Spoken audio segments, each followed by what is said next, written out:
What's going on, everybody? Welcome back to the Rowdy Player One channel. Got a different video that I haven't made before, and this one I wanted to do something to get mainly guys, in general, to come to start reading. And I know I didn't start reading until almost right at 2 years ago, and slow process. I'm a slow reader, but that's fine. There's no race in all this. And so I wanted to get just 10 books that I feel like most guys would be interested in reading. I've got everything from fantasy to horror to historical fiction, just kind of a broad spectrum of stuff. We've got books that are funny, books that are sad, books scary, just it's all over the place. So it's not like one specific, genre and it's like, no, this is all you need to read. I've got several different things. So I feel like it's something for everybody and every guy's taste. If you like action movies, if you like dragons, if you like time traveling, I've got it all in here. So hopefully one of these will benefit you and you will enjoy it. The first two I do not have on hand, but I have read them and they're fantastic. Also have indie authors in here as well, as long as traditional published. So, like I said, it's all over the place. But this is in no particular order. You like what you like, and if anything sounds interesting in it, then go pick it up. I'll try to link these down below, and then if you want to grab one, then you can and go right to the site. So, anyways, starting out, I'm going to go with a short. This is basically a novella, and it's "The Whisper That Replaced God" by Timothy Wolfe. This is it's funny, just to say the least, but it's an unreliable narrator slash fantasy book where this guy named Mute is basically a lord, and he goes around and thinks everything's his own, like everybody's in his world. You're just living in his world, and there's nothing else that's going on. So what he thinks in his head is not actually what's happening in real life, and he just doesn't see it. There's shenanigans in this. There's like different little Easter eggs of real world things, like different major corporations and companies in it. But it is fantasy, unreliable narrator, and it is fantastic. And it's short too. So it's easy. Pick up, check it out, see if you like it. And if you don't, then try something else. Next up, if you haven't heard about this, then I would be shocked. But Dungeon Crawler Carl, which is up to like book, golly, eight, I think, seven or eight. I don't even remember now. I'm on book four. But it is fantasy, lit RPG, incredible, and funny. Very, very funny. It's basically about a guy named Carl who gets thrown into aliens come down, basically destroy the world. This is in like the first like chapter of book one. Wipe everything. If you're inside of a building and you can get crushed, then you die instantly. But if you were outside, then you survive. The only way to go from there is to go down into this dungeon that this world, all consuming universe, everybody's just coming in. Aliens and different races and everything. And you go down, and he brings his cat, Princess Donut, who eventually starts to talk. And Lit RPG is kind of like a gaming type book, which if you are a gamer and like to play RPGs, as far as your video games, then this right here is right up your alley. It's funny. There is insane deaths. It's got quite a bit of language, so if you're not into language, then I wouldn't suggest it. But if language doesn't bother you, it is hilarious. Like I said, I'm on book four, and they keep getting better, so I hope it continues. But I think you will enjoy it. Next, why not go with an OG GOAT? Everybody talks about Brandon Sanderson, and I would start with, if it was me, Mistborn, which is what I started with. And I think this is a perfect starting point to beginner fantasy because it's easy. Brandon writes just super easy prose. There's nothing super difficult about them. Learning like the character names and all that. But it's really good. It's got a heck of a story in it too. It's basically what if the Dark Lord won. You go out. You watch all these movies like Star Wars and all that, and Luke Skywalker. Fights Darth Vader and all. You know what all happens with that. Well, this is like, kind of like the reverse on what if the Empire won. You know, and then you got to regroup. And it's got a ragtag group of people that all get together, to try to save the world. This is part of a trilogy. It's really good, and it's a good trilogy. Book one and book three are my favorites. They're great. It's just a small part of the massive part of the Cosmere, which Cosmere spans like 20 plus books, but they're all kind of separated into different ones. Like this is Mistborn Era 1, it's a trilogy. There's a Mistborn Era 2, which is 4 books. He's working on a Mistborn Era 3. Then there's also the Stormlight Archive, which is 5 massive books. So if you're into that, that's cool. Then there's a bunch of like kind of standalones that's still part of it. But I would suggest starting with Mistborn. And I think you will enjoy this because this is a good book. Then we will go with kind of a horror type mega action movie, which is Sledge versus the Labyrinth by Nick Horvath. This right here is if you loved 80s movies like Arnold Schwarzenegger, and just anything he did, basically, John Claude Van Damme, Rocky, all these action movies back in the 80s, this book is for you.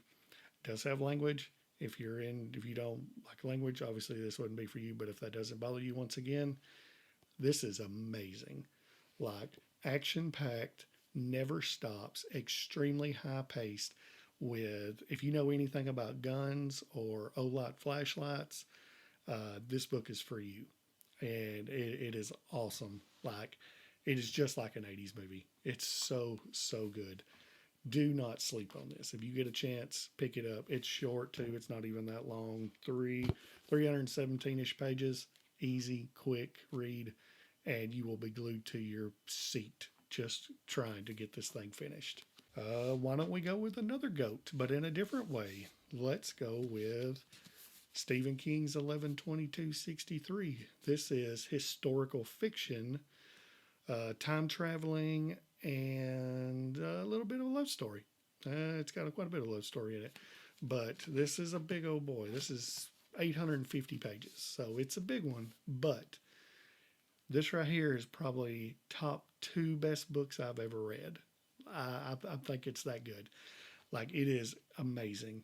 If you are interested at all in JFK and the assassination of him and the just everything that went into it with Lee Harvey Oswald and trying to learn about this is basically about a guy that is going back in time to try to prevent that. Now that happened obviously 11/22/63, but when you go into this time portal, you get put in 1958. So he had to wait 5 years to do it. And this is kind of like all the stuff that happened during those 5 years. But another twist is when you come out of the portal, it's only been 2 minutes. So whether you're in there for 5 plus years, 6 hours, 20 hours, it doesn't matter. It's been 2 minutes.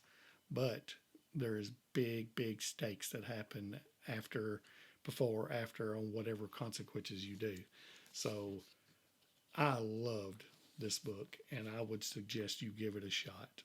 So 11/22/63 is incredible. Let's go with Joe Abercrombie, The Blade Itself, which is in the First Law. This is considered grimdark. Very good. It's funny to me. Like this one doesn't have much of a plot. It's more a character. Basically, it is characters. You've got Logan Nine Fingers. You've got Glocta. That's the 2 main ones that are my 2 favorites. There's another guy. I think his name's Jean or something like that, but not near as good as those 2. But this right here is hilarious. It's not as dark as you think it would be on as far as grimdark. I don't know if it gets worse, you should say, like as the series goes on. Maybe it is. I was expecting when I read, oh, this is grimdark, it's going to be like crazy deaths and wild other things that happen, but it's not. It's got some, but it's nothing nuts. But this is fantastic. Like if you are interested in grimdark at all, which is a little darker tone into your fantasy, more brutal deaths type deal, I think you would enjoy this. This is a trilogy as well. All the books are basically about the same. They're all pretty good size, roughly 500 pages ish. Yeah, this one's right around 500. They're all about that. They get better supposedly as they go. And overall, in the First Law universe, I think there's three, six, seven, eight, nine. I think there's 10 books in it, but they're separated. So, first trilogy, I would give it a shot because it is good and it is funny. And like the characters are so well done before you even like you can read a sentence and you know who it is without even having to read who it is in the sentence. So it's amazing. Let's go back to another indie. Let's go with Molly McCobb's Dark Bloom. This is horror, and this is amazing. This is my favorite. I've read several indie books. This is my favorite indie book that I've ever read. This is the only book that has ever gave me nightmares, and it's not like super scary type. It's just the things that the main character has to go through in this is just gut wrenching. If you do not like SA type deal stuff going on, I would highly suggest not reading that. But if that doesn't bother you too much, it is well worth the story and just to learn the struggles that the main character, there's two main characters, but one of the main characters has to go through. And then just the laughing zombie children that will creep you out. I'll just leave it at that. But this is amazing. Book two's coming out soon, and I cannot wait because I want to read it so bad. But Dark Bloom is awesome.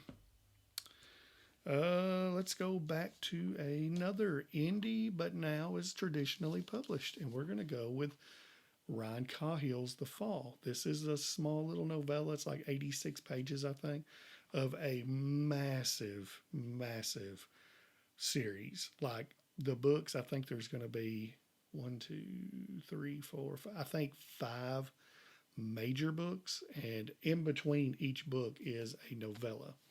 This book is literally nothing but an entire battle from front page to the last page. It is one battle, and it is awesome. Now, starting with the main book one, it definitely slows down, and then you learn about what all happens after this battle, and it gets better and better. And the books get bigger and bigger and bigger. Like the last two, which I'm on War and Ruin, which is book three. I'm actually on the Exile, which is the novella before it. And I want to think War and Ruin is like 1,100 pages or something like that. And I have the next book of Empires and Dust, and it's like 12 or 1,300. I mean, it is just stupid how many pages it is. But the books get better and better. But this right here, if you want nothing but brutal action from beginning to end, I think you get like 3 or 4 different POVs in this. It is awesome. And it, like I said, nothing but a battle scene. You've got dragons in this as well. You've got like mages and different types of people fighting with powers and stuff. Oh, so good. Let's go with Red Rising by Pierce Brown. Now, the last book in this series, which will be book 7, I think that's right, comes out in 2026. By what I understand, it's called Red God. This is obviously book 1, Red Rising. A lot of people put this in the like Hunger Games slash Roman Empire type deal, and I can see a little of that, but it's not by no means, not even close. But your main character Darrow is in this. Book 2, which is Golden Sun, and book 3, which is Morning Star, are two of my top five favorite books I've ever read. The ending of book two and beginning of book three might be the best sequence of reading I've ever done in my life. They just the way it ends and the way it begins of the next one are just incredible. So dang good.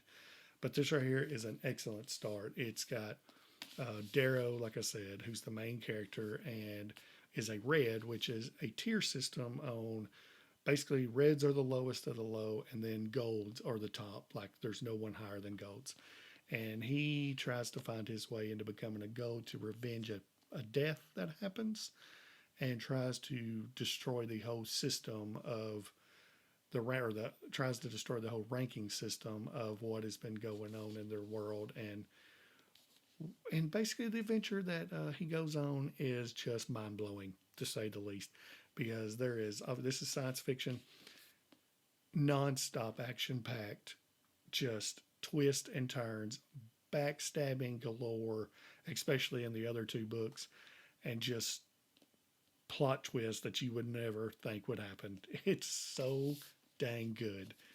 This book is awesome. And then finally, let's go back to another major player with Stephen King's The Stand. This is a ginormous book. This one is 1,150 pages, but I think it's well worth the read. If you are not worried about time at all and you're just trying to read to have fun and be interested, this is it. This is post apocalyptic, um, I guess horror is what I would, I guess, I guess it'd be considered horror, but post apocalyptic. Basically, what happens in this is you are with a big group of people. Uh, there's so many that he kills them off more than you would even think. But basically, what happens is a virus gets leaked out and kills like 99% of the population, like maybe 99.4, 99.6, can't remember. There's very few people left in the world. Like it gets just dropped over. And the underbelly of it is the battle of good and evil with kind of like angels and demons, but not really, but kind of. I'll just leave it at that. It's amazing. Incredible read. I loved every bit of it. A lot of people say, I know when he first come out with it that it was like 400 or 500 less pages, but I don't know. I enjoyed it so much that I never felt like it dragged with the extra page count on this. Just make sure that you get the complete and uncut edition because I would hate for it to leave anything out. That because to me, I felt like it was all worth it. Like I never felt overwhelmed or bored or anything. And then whenever all the events that start taking place narrowed down to this final thing that happens and the ending, so good. But this right here is incredible. All of these books are great. A bunch of different genres, a bunch of different ways you can start reading that if you're interested in. Those are easy ones. I mean, there's novellas in there too. So I think you would enjoy any of those reads. Some of it has, like I said, some essay stuff in it, some language. If you're not interested in those, then that's cool, but try them out. And I would suggest, seeing what fits your taste, what you're interested in.